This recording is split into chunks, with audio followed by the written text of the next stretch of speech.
ready. Anytime you.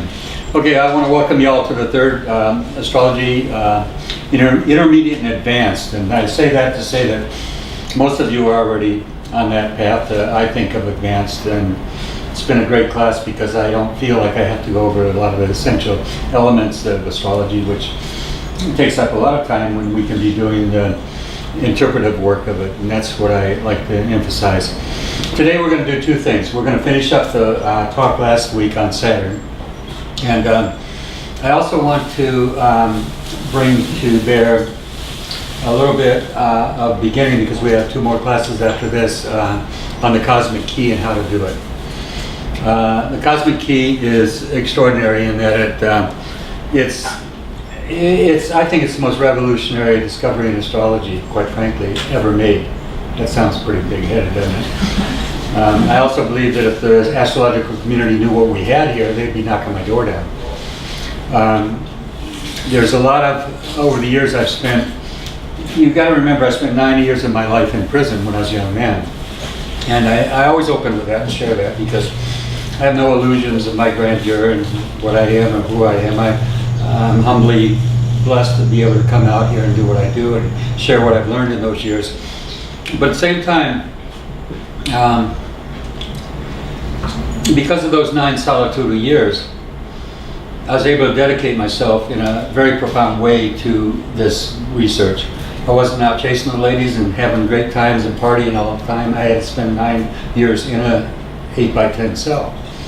I think it was smaller than that, actually. But anyway, it doesn't matter. So, but in those years, I had the captive clientele. Nobody went anywhere. So I was able to see the fruits of my predictions and see the results of things that I saw in their charts. And obviously, if somebody had a Mars-Mercury affliction, I didn't worry about a car accident like I would out here. But I would recommend that they keep their mouth Mercury shut up and not get in arguments with people, because it could easily turn into Mars violence. And it often did. And I think I shared the story about the time I was the perpetuator of a violence against a friend, when in fact it wasn't intended. I'll share that story since it's a new video here and we can put it on video. But I had told my friend Bernie Sullivan, who was a hot-headed Irishman who could whip anybody's butt. He was a tough guy, and he was one of my closest friends in prison. But I told him that he had a very serious Mars affliction to Mercury, and that to avoid arguments and getting into disputes because he might get hurt, and I saw a head injury very possible in his life if he wasn't careful. And so one day we were walking to the cafeteria. Well, that celery just wants to hang in there. You get it between your teeth, can't get it out. But anyway, we were walking to the cafeteria, and as we were walking, he playfully jumped on me from behind and grabbed me. And in prison, you learn the places you can kind of grab ass and when you won't get shot from a tower for fighting.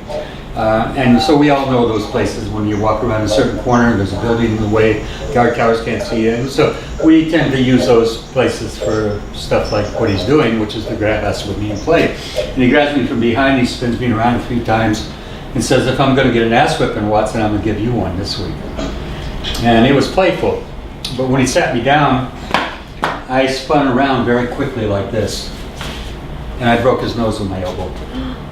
So I was the actual fulfillment of the prophecy. Who would have known that could happen that way? And for me to break his nose surely was a head injury, right? So you never know how things will work out. I think it taught me that, you may have a prophetic sense of something happening, but you can't always see how it's going to happen. And Tammy, who is, I think, are you there, Tammy?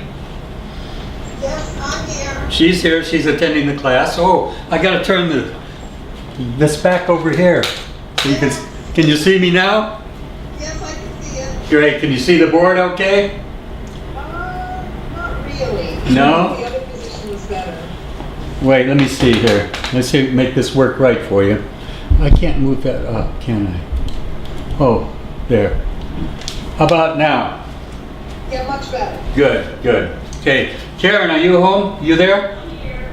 She's there too. So we got Newfoundland, and Springfield, Massachusetts, online with us right now. So, where was I going with that story? Saying you can't always predict how things will happen and the way they're going to manifest in life. Tammy had told an interesting story, and I don't even want to share that. If we can hear you, let me turn the mic up a little bit. I mean, speakers up, and share the story about the your landlord's girlfriend. Happened. She's been using the cosmic key for a long time. She knows it very well. Go ahead.